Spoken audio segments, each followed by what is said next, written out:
The following broadcast is brought to you by Public House Media.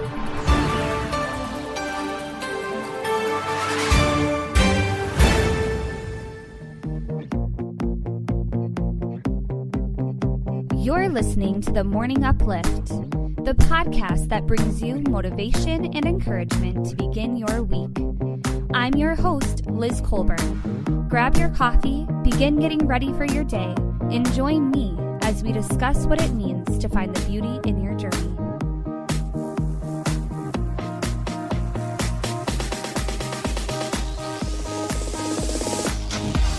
Good morning, everybody, and welcome to another episode of the Morning Uplift. I am here again, and again, just a reminder that Public House Media is our new platform. I'm so excited about it. I'm so excited for so many voices to be heard, and I'm so glad you're joining me again this morning. I had a wonderful weekend, and I hope you did too. I hope you unplugged with your family, because that is exactly what I did for the last 5 days, and it was wonderful. I just realized looking at the calendar that it's mid-August, people. Summer is almost over. What? Where did the time go? Maybe you're feeling that way too. But I just unplugged with my family the last few days. We did some traveling, we saw family, and we just unplugged from social media. And I was really in a reflective state of mind the last 5 days. Do you ever look around at your life and realize just how blessed you are? You just find out that the things that you're obsessing over in the daily shuffle of life are really not that important. And the things that are truly important should be embraced just so much more than what we give them credit for. I remember reading this somewhere. I wanted to read this for you today. It really puts all of that I just kind of said in perspective. I read this somewhere. It says, if you have food in your fridge, clothes on your back, a roof over your head, and a place to sleep, you are richer than 75% of the world. I don't know about you. If you're listening in today, I know I have food, I have clothes, I have a roof over my head and a bed to sleep. That's a crazy statistic. Also, if you have money in the bank, your wallet, and some spare change, you are among the top 8%. Let me repeat that. 8% of the world's wealthy. Also, if you woke up this morning with more health than illness, you are more blessed than the million people who will not survive this week. Whoa.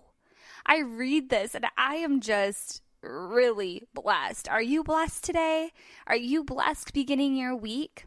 I just think it's so important that we remember how blessed we are as we dive into today's topic, because I want to talk to you today about what happens when we don't feel like things are falling into place, when we might feel tired from the journey, and when we aren't receiving answers that we're looking for. What do we do while we are waiting? I ask that question all the time. What is a person supposed to do when you're waiting, when you're in this period of time where you're not getting answers and things aren't moving and things aren't going at the pace that you want them to go? It's so frustrating, right? Personally, I am a very impatient person. I can be patient with other people, but when it comes to things that are near and dear and close to my heart, things that have to do with me, I am a very impatient person. I'm working on it. We're all a work in progress, right? Don't judge me this morning. Maybe you're a little impatient too.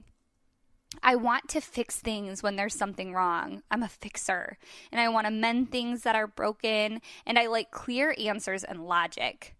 But my family and I have been in a season of waiting, and I'm not going to lie, it makes me crazy sometimes, waiting. But this weekend, I was hit with the message that I want to share with you today. Are you ready? What you do in the waiting matters. If you're taking notes, okay, either mentally or on paper, I want you to highlight or bold the word matters. What you do in the waiting matters. So let me play out 2 scenarios for you today. When we are waiting for answers or the path that we should go, we could do one of 2 things, okay? Here's scenario number 1. We could pout. We could feel bad about our lives. We could stomp our feet. I hope you're I'm picturing like a little 2-year-old temper tantrum, terrible twos. Totally. Do we get this way sometimes? Gut check. You could be negative. You could start wishing ill on others. People do that, when they're suffering and they see all these other people who have it good, they start wishing ill upon others. I mean, I know you would never do that, but I know there's some people in this world that do that. Do you covet your neighbor when you're starting to feel like you're lost and stuck and you don't have answers? You might become jealous of them. You might become cold and block other people out, maybe the people who are closest to you. I know when negativity starts creeping into my life or I'm waiting on something, sometimes I block out the people who are most important to me, the people who want to love on me the most. And I don't know why it's so easy for us to block out those people. It's probably because we know they're going to love us no matter what, if you're like me. But we start blocking them out and we might not ask for help. We might be on this lonely island that we feel like we're stuck on, that nobody else understands. So if any of that relates to you, you might be suffering from that end of the spectrum. You might just be downright angry at your situation and it cripples you. It makes you not want to move. But scenario 2, we could be the people who count our blessings. We can lean on others. This is scenario 2. It might cause us to listen, to just wait and listen to what is going on. Maybe listen to what God has to say to us. We might begin by making a list of action steps, things that are in our control. There might be a million things that aren't in our control. But scenario 2 asks us to make action steps. What can we control?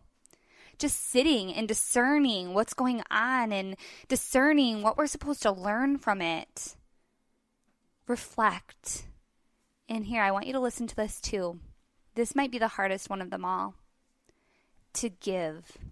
When we're struggling and we feel lost, we keep to ourselves. And we might be thinking, wow, our life's really bad right now. Or just it's hard to wait. That's how it is for us right now. We don't have a bad life, but we're in this season of waiting on a bunch of different answers to things. And it's super hard to wait. And the last thing you think of is, how can I give today? But scenario 2 asks you to give. Now, I know I'm asking a lot, but I want to remind you that it takes the same amount of effort no matter the scenario you choose. But I bet you can guess which scenario is more bold, effective, and uplifting. Do you feel like you're going against the grain when you choose the second way of living? That's for me, sometimes I'm like, not many people choose this. Some people might think that's annoying or too optimistic of me. But I tend to choose the second option. Now, don't get me wrong. I do my share of stomping my feet and being negative, but I usually snap back pretty quickly and try to see the positive or see the glass half full. But to the world, sometimes going against the grain that way is not popular. But that's good, because if you're a Christian like me, I know that God calls us to praise Him in every struggle and know that He is the one in control of our every step. Our actions in the waiting take off the control we think we have and show who really is guiding our steps. Isn't that the case? The waiting is for a purpose, so it matters. It's for a purpose. And maybe you're in a season of waiting like me and my family right now. Maybe you're growing weary, or maybe you're growing impatient, or maybe you're acting like the first scenario and throwing your tantrum more than you'd like to admit. Friend, it's okay. You are not alone. But let's try beginning this week with a new perspective. There's so much to learn in the waiting. Embrace it. Thank you for joining me for another episode of the Morning Uplift on its new network. I've been your host, Liz Colburn. Remember, I have 2 podcasts, Monday mornings and Friday, for motivational mantras. If you haven't, go over to the Morning Uplift page on Facebook and give it a like. Contact me at lizcolburnbb@gmail.com. And if you're interested in having your voice on Public House Media, go to Public House Media on Facebook or thephmedia.com. The network believes in all voices being heard. Thank you for spending your morning growing with me. God's blessings on an amazing, purpose-filled week. See you next time as we continue finding the beauty in your journey.